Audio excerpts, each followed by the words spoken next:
여러분 안녕하십니까? 여수 MBC 뉴스데스크입니다. 영호남의 화합과 우정을 다지는 MBC 섬진강 꽃길 마라톤 대회가 오늘 하동에서 열렸습니다. 다소 쌀쌀한 날씨였지만 6,500여 명의 참가자들은 섬진강을 따라 달리며 남도의 봄을 만끽했습니다. 박종훈 기자입니다. 해마다 영호남에서 번갈아 열리는 MBC 섬진강 꽃길 마라톤 대회가 지난해 광양에 이어 올해는 하동에서 열렸습니다.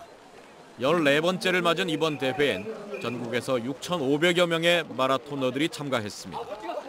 한국젠시는 벌써 10번째 이 대회에 참가할 정도로 섬진강 꽃길을 따라가는 마라톤의 매력에 흠뻑 빠져 있습니다. 전남과 경상도와 함께하는 화합의 장, 멋진 대회가 될 수 있도록 한번 열심히 달리겠습니다. 화이팅! 직장 동호인들과 함께 출전한 김수연 씨도 10km 코스의 두 번째 도전에 나섰습니다. 작년에도 달렸을 때도 코스가 너무 좋았었는데 강을 따라 달리니까 이쪽 코스도 또 처음 달려보는데 작년에보다 더 코스가 괜찮은 것 같아요. 5km와 10km, 하프, 풀코스 등 4개 종목별 참가자들은 출발선의 긴장도 잠시 저마다 힘차게 내달렸습니다. 전날 비바람의 영향으로 다소 쌀쌀한 날씨였지만 영호남의 젖줄 섬진강의 풍광을 보며 달리는 동안 남도의 완연한 봄을 만끽했습니다. 출발 30여 분 만에 10km 코스에선 대회 첫 출전 선수가 우승을 차지했고 섬진강 코스 따라서 가니까 너무 기분이 상쾌하고 또 재밌게 잘 달릴 수 있었던 것 같습니다. 지난해 10km 우승자는 올해 5km 코스에 나서 출발 17분 만에 또 1위로 결승선을 통과하기도 했습니다. 오르막이 좀 많이 힘들긴 했는데 그래도 갔다가 오는 코스라서 내리막은 또 시원하게 달리는 기분을 만끽할 수 있었습니다. 2009년 영호남의 화합과 우정, 건강을 다지기 위해 시작한 MBC 섬진강 꽃길 마라톤 대회.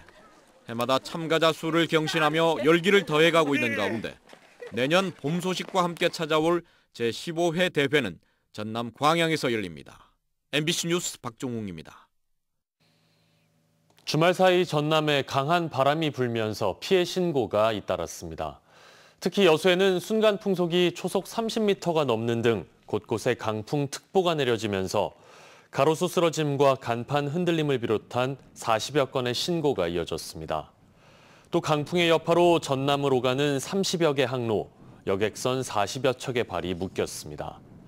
어제부터 오늘 오전까지 지역별 누적 강수량은 여수 돌산 57.5mm, 광양 백운산 55mm, 고흥 도화 53mm를 기록했습니다. 전남에서 처음으로 한우 구제역에 이어 돼지 구제역까지 발생해 축산농가에 비상이 걸렸습니다.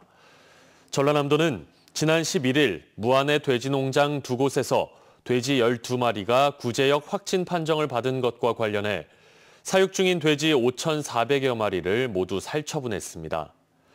특히 돼지 구제역 바이러스 배출량은 소보다 1,000배 이상인 것으로 알려진 가운데 전라남도는 발생 농장 3km 반경을 방역대로 설정하고 이동 제한 기간도 3주 연장했으며 축산시장 개장 역시 보류했습니다. 순천시가 추진하고 있는 그린바이오 산업 육성 작업이 본격화하고 있습니다.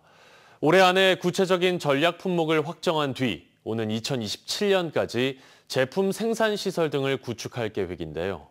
문영철 기자가 취재했습니다. 그린 바이오 산업의 거점이 될 순천시 승주읍입니다. 지난해 정부의 중앙투자심사를 통과하면서 이곳에 기반 시설을 건립하기 위한 작업이 본격화하고 있습니다. 제품 생산 시설을 만들기 위해 순천시는 최근 옛 승주군청 부지 매입을 완료했고 바로 옆에는 관련 기업들이 입주할 수 있는 지식산업센터를 건립하기 위해 설계 작업을 진행하고 있습니다. 그 기업의 요구사항이나 이런 것들을 수요조사를 지금 진행하고 있습니다. 27년도 중하반기 정도에는 준공이 되고 운영이 될 것으로 지금. 그린바이오는 농업 생명자원의 생명공학 기술을 접목해 종자와 비료, 식품 등 다양한 분야의 제품을 생산하는 산업군으로 순천시가 집중 육성하기로 한 미래 3대 경제축 가운데 하나입니다.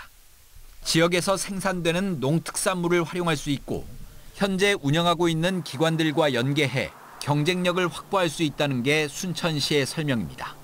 순천시는 시장성 등을 분석해 올해 안에 구체적인 전략 품목을 확정하고 관련 기업을 유치할 계획인데 현재 유력하게 검토되는 분야는 식품과 화장품, 펫푸드 등 3가지입니다. 10년 전부터 바이오 산업의 미생물과 천연물에 관한 연구를 꾸준히 해왔기 때문에 그러한 기반이 연계돼서 좀 더 미래 전략 산업으로 발전을 하는 거고요. 순천시는 기본적인 생산시설 등이 들어서면 그린 바이오 산업 육성지구 지정을 추진해 산업 경쟁력을 더욱 높일 계획입니다. MBC 뉴스 문형철입니다. 일본 국적의 최고급 대형 크루즈 미츠이 오션 후지호가 오늘 여수항에 처음으로 입항했습니다. 승객과 승무원 500여 명은 10시간 동안 여수에 머물며 지역의 관광지를 둘러봤습니다. 지난해 12월 새로 취항한 미츠이 오션 후지호는 5월과 8월, 11월 등 올해 4번에 걸쳐 여수항을 기항합니다. 전남 드래곤즈가 화성FC와의 원정 경기에서 2대1로 승리하며 시즌 첫 연승을 기록했습니다. 전남 드래곤즈는 어제 화성 종합 경기타운에서 열린 K리그2 7라운드 경기에서 호난과 알베르티의 연속골로 2대1로 이겼습니다. 이날 승리로 전남은 4승 2무 1패, 승점 14점을 기록하고 있으며 원정 10연전 가운데 3경기만을 남겨놓고 있습니다. 전남은 오는 20일 충남 아산을 상대로 또 한 번 승점 사냥에 나섭니다. 오늘 잠깐 주춤했던 비가 내일 새벽부터 다시 내리겠습니다. 14일과 15일 전남과 광주의 예상 강수량은 5에서 20mm로 돌풍과 천둥, 번개를 동반하겠습니다. 내일 최저기온은 6에서 8도, 낮 최고기온은 14에서 16도로 평년보다 낮겠고 특히 아침에는 당분간 쌀쌀하겠습니다. 파도는 남해서부 앞바다에서 최고 2.5m, 먼 바다에서 5m로 매우 높게 일겠습니다. 광주 전남의 거점 국립대병원인 전남대학교 병원의 새 병원 건립 여부가 곧 발표될 것으로 보입니다. 기획재정부의 전남대병원 스마트병원 신축 사업 관련 예비 타당성 조사가 최근 마무리된 것으로 알려졌는데요. 전남대병원은 1조 1,000억 원을 들여 광주 동구 학동에 1천여 병상을 갖춘 병원 건립을 추진하고 있으며 예타 결과는 다음 달 공개될 것으로 예상됩니다. 제주항공 여객기 참사로 항공기 운항이 중단된 무안국제공항의 폐쇄 기간이 3개월 더 연장됩니다. 국토교통부는 방위각 제공시설인 로컬라이저 개선공사 등을 위해 무안공항의 폐쇄 기간을 오는 7월 18일까지 연장한다고 밝혔습니다. 무안공항의 재개장 시점에 대해선 공사 진행 상황을 지켜본 뒤 추후 논의하기로 했습니다. 전라남도가 2020년부터 전국 최초로 지급하기 시작한 농어민 공익수당이 6천억 원을 넘어섰습니다. 전남도는 2020년부터 지난해까지 5년간 농어민 약 103만 명에게 6,157억여 원의 공익수당을 지급했다고 밝혔습니다. 또 농어민 공익수당 지급으로 3,400억여 원의 생산 유발 효과와 1,700억 원 이상의 부가가치 유발 효과를 거둔 것으로 분석했습니다. 농어민 공익수당은 돈의 주소를 둔 농어민들에게 연 60만 원을 지역화폐나 직불카드, 제로페이 등으로 지급하는 제도입니다. 전라남도 교육청이 학교 급식시설 현장의 안전관리 현황을 확인하기 위한 점검에 나섭니다.